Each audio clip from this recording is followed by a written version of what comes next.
WPPM FM 106.5 Philadelphia. We are excited to have Mr. Calvin Purnell Jr., author of the book Polished. Listen, man, I've been reading some of your social media stuff. I've been reading your LinkedIn information. Tiffany has shared a ton of information about you and your story and just her admiration for how you present yourself as a mentor to some of the younger members of our community. And I just want to say I appreciate what you do, and I'd love to welcome you to our listeners. Calvin Purnell Jr., ladies and gentlemen. Thank you for having me. I appreciate your time. So Tiff South, Alberta Bertolino, Will Martin, this is the Career Seekers team, and we're just excited to have you here today. I know Tiffany, you and Tiffany have communicated, so I was telling Tiff, I said, I'm going to lean on you here because she sent me a ton of notes and everything. Yeah, she really did. It's no joke. So I'm like, know what? Anybody that does that type of work, you go ahead and handle this. You go ahead and handle this. Well, it's good. First of all, I'm so happy to see you. So good to see you again. And I think the first time, we've been following each other on social media for a little while. And first of all, your consistency is something to be admired. But just before we get into it, just introduce yourself to the listeners and just talk a little bit about anything that you want to touch on before we kind of get started. Okay. All right. I'll give you the short version of my long story. So my name is Calvin Purnell. Born and raised in Philadelphia, and I am the author of Polished and the founder of CP Speaks, which is the organization that I founded so that way I can be a motivational speaker as well as be an author to produce my products that I have, which is speaking and writing. So I've been in information technology for about 23 years now, and about 8 years into my career, I became an incarcerated felon. And it was just like, wow, like a rocker, all my fault. I'm not going to blame anybody for it. It was my fault. I made a mistake, paid the price for it, but I bounced back. So when I got out of jail, what I did was I had to figure out how could I brand myself to get myself back into information technology, because nothing less was going to work for me. And what I did was I just took letters of recommendations from previous employers, and I utilized those to brand myself so that way I can show, yes, I'm a convicted felon, but I have these credentials behind me, my success stories behind me, so that way I can just launch myself back out into information technology. And a friend of mine, good friend of mine, Bryant Myers, he reached out and said, hey, we have an opportunity at the National Park Service. Do you want it? I said, yes. Went for the interview, was there for 10 years, transitioned out of that position into the role that I'm in now with IBM, and I manage a team of engineers there for a product called Mass 360. Which is mobile device management. You networked and you used your network and leveraged it and got another opportunity. But you say something that I speak to career seekers about often. It's brand or be branded. Right. Ooh, and you chose to brand yourself versus having people brand you as something that you weren't. Right. And that's something that's really important, I believe, to career seekers in any situation. When you have to present yourself as something, or people will start putting you in a box. Exactly. So I wow, incredible. Yeah, you have to break out of the box. You have no time to sit in the box at all. Like, I'm nervous right now, but I'm fidgety because I'm trying to break out of my box of being nervous. That's all right. This is family here. This is family here. We're not gonna bite. We're not gonna bite. You don't look it. You look polished. Thank you. There you go. Well done. Well done. I got that. Yeah, I got that. I was expecting him to say that. So I think one of the things that you talked about, so you mentioned that it was not halfway through, but 8 years into your career that you had this significant shift happen.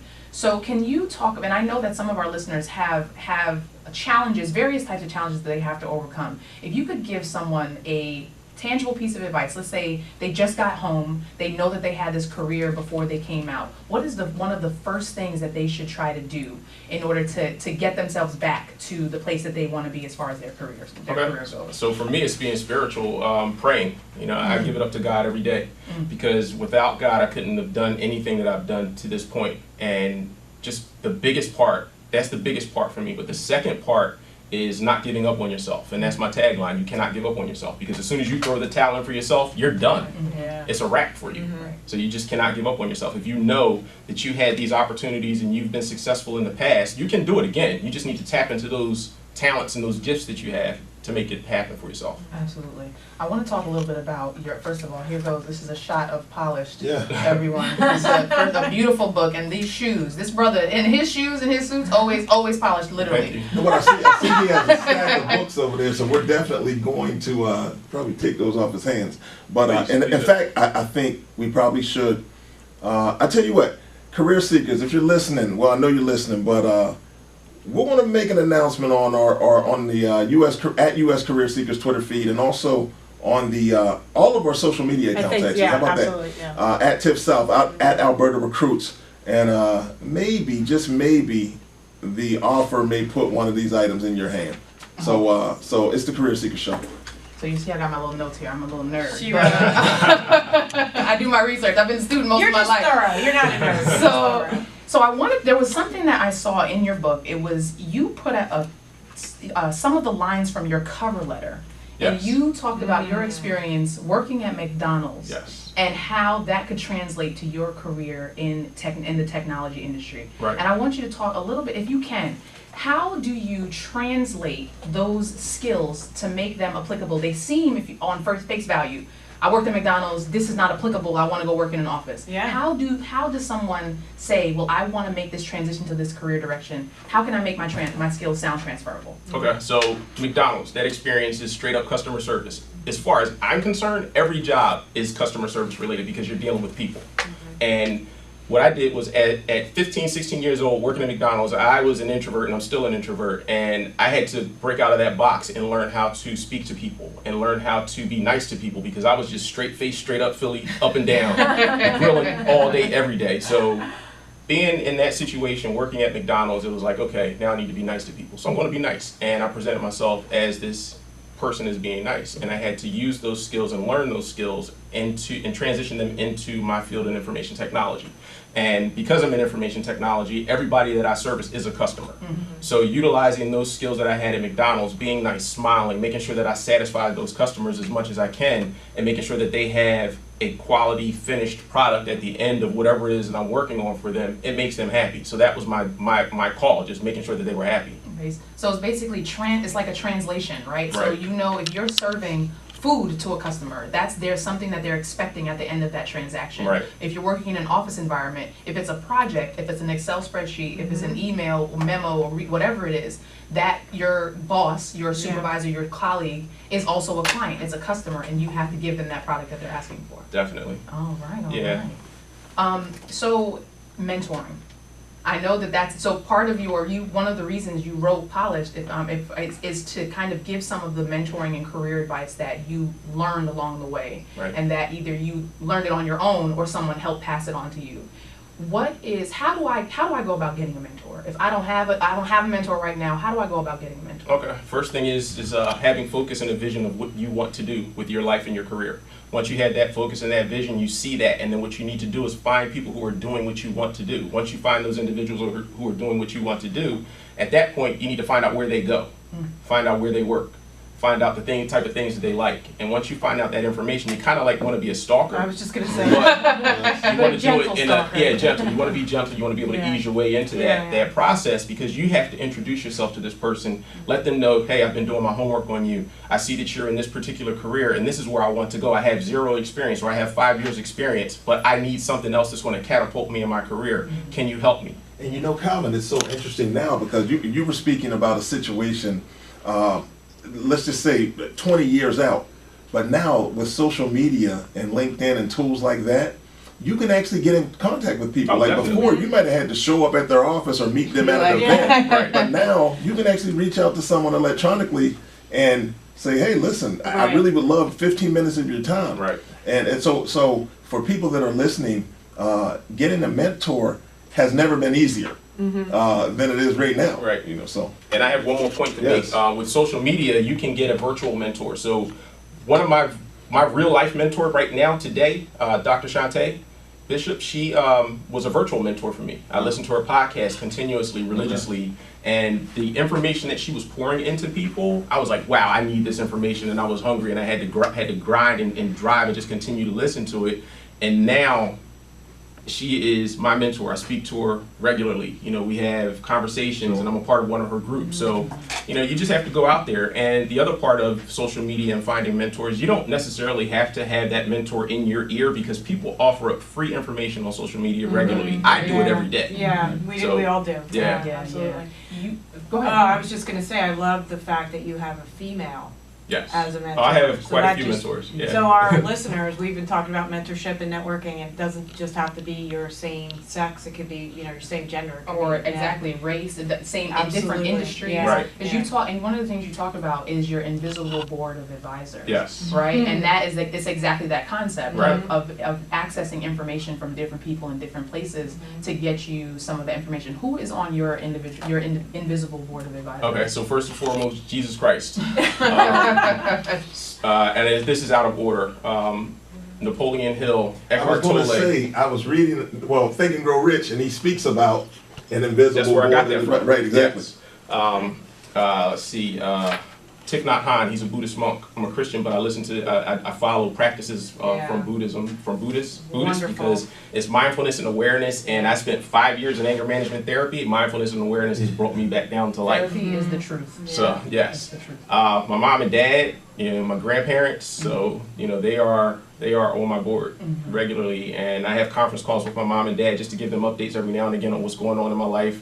Things that my kids have done, things that I've done, things that they told me years ago what happened to me, and I was just like, yeah, you don't know anything, but I'm giving them props because I learned, I listened, but I didn't pay attention when I was a kid. But now that it's happening, it's like, wow, they told me this was going to happen. I should have listened then. So anybody who's listening, take notes from your parents. You know, I mean, they know what's going on. You know, they really do, and they want the best for you. And that's what I tell my kids. I want the best for you. That's why I talk to you about the things that I talk to you about, raw, real, and uncut. Man, your transparency is refreshing. Absolutely. It's really refreshing, man. I Never seen appreciate the way you share. Yeah. So I can't wait to get into the book, Polished, just to hear some more of the stuff that you're saying. Or I could probably borrow Tiffany's, and it's already highlighted. I got some notes in here, I got Yeah. flags and everything, I got you covered. And it's a specific piece of advice that I think it was your mom. You have a chapter in here that you list kind of things that you learned from your parents. Oh yes, early on in the book. Yeah. And your mom, you mentioned that your mom was never afraid to go up to people and ask for what she wanted, Right. what Wow. she needed. She- How important was What a that role in model. your... Yeah. I mean, it's huge. Yeah. You know, being an introvert, like I still to this day, it's very rare that I'll go up to someone and ask them for something. Even being a kid, when I saw a girl that I like, I would never approach her. I would just wait for her to approach me. I'd put those vibes out there. Come get me, come get me. And then she would come get me. But, So it worked. yeah, but you know, over time, you know, honing in on those skills that my mom has is having the ability to go out and ask for what she wants. You know, that's huge, because if you want something, how are you going to get it? You know, realistically, you have to go ask for it.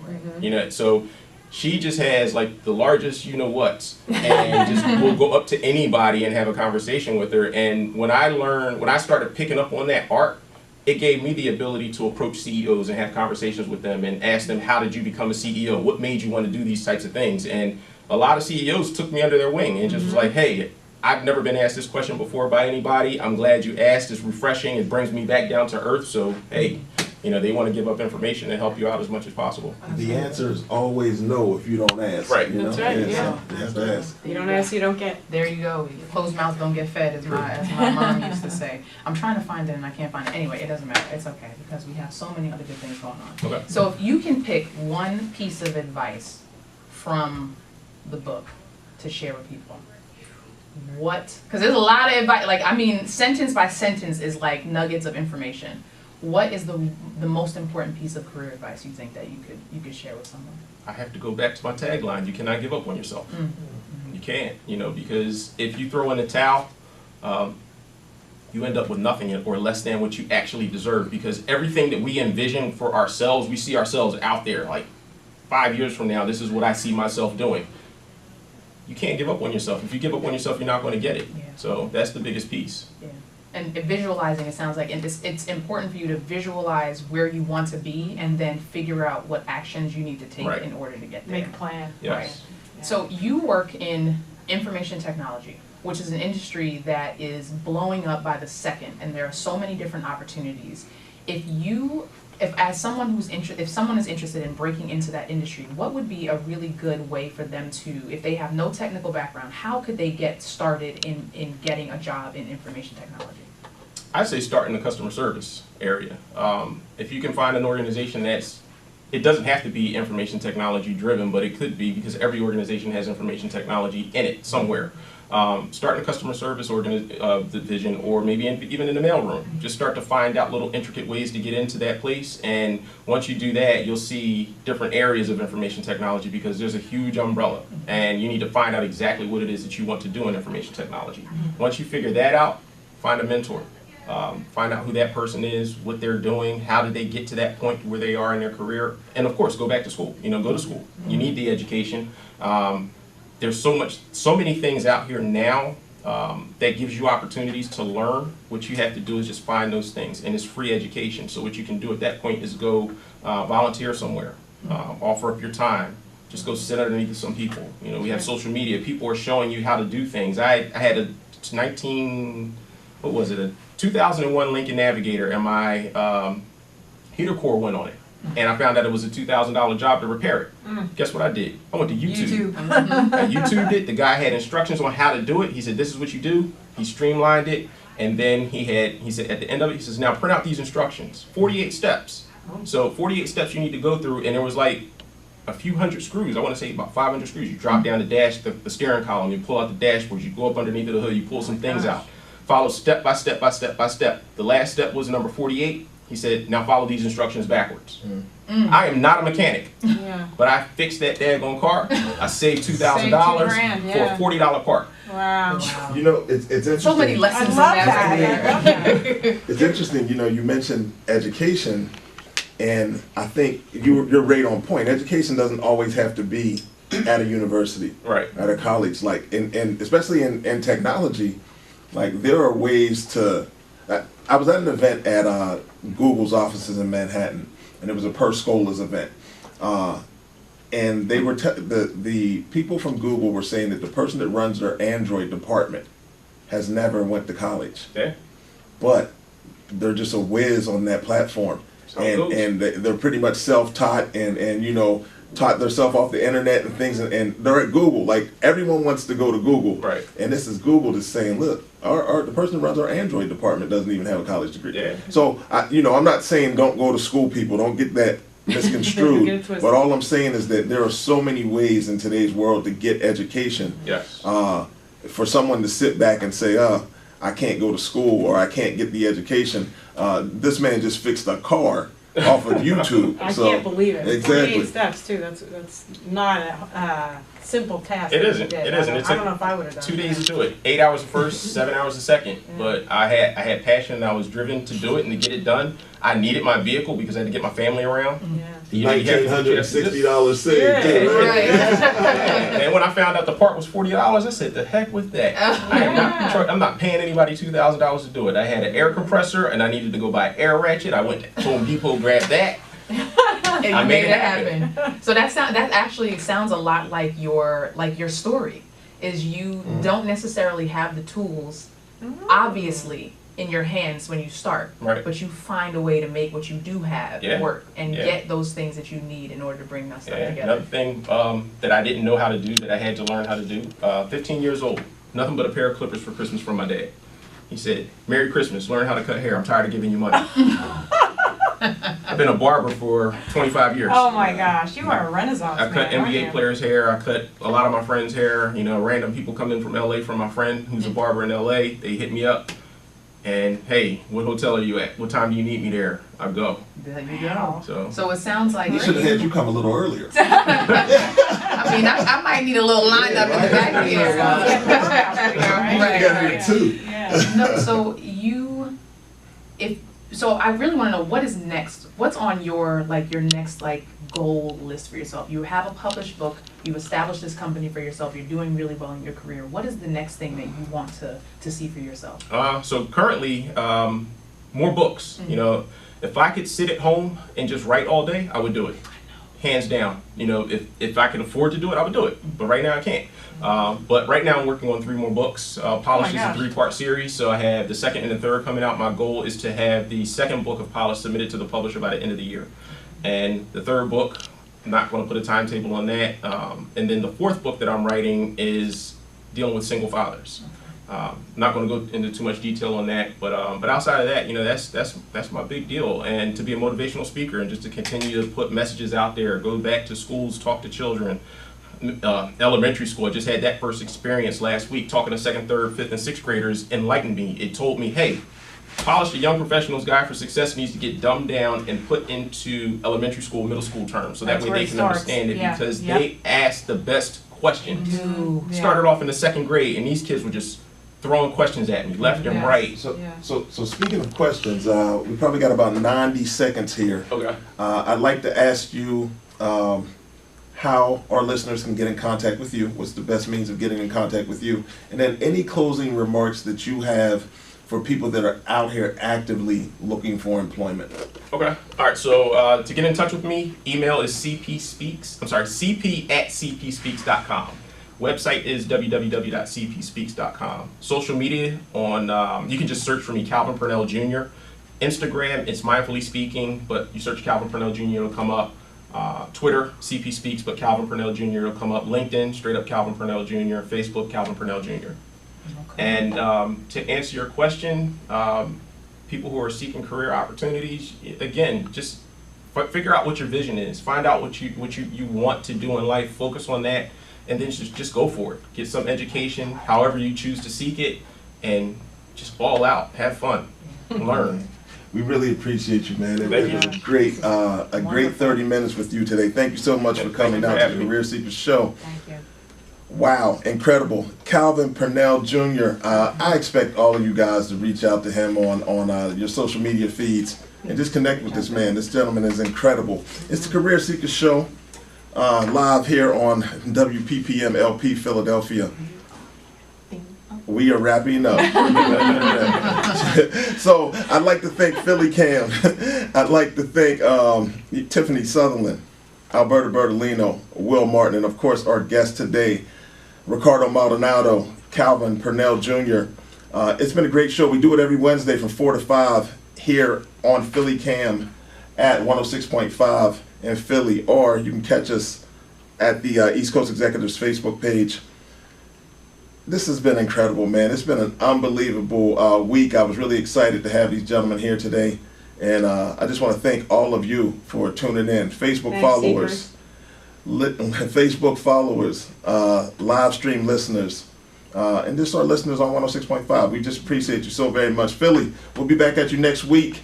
I got a special guest next week. I'm not even going to tell you who it is. Just tune in next week or check us on our social media feeds. All right? It's going to be beautiful. Yo, Gee, is it a wrap? There you go. It's a wrap, go. Let's do it. All right.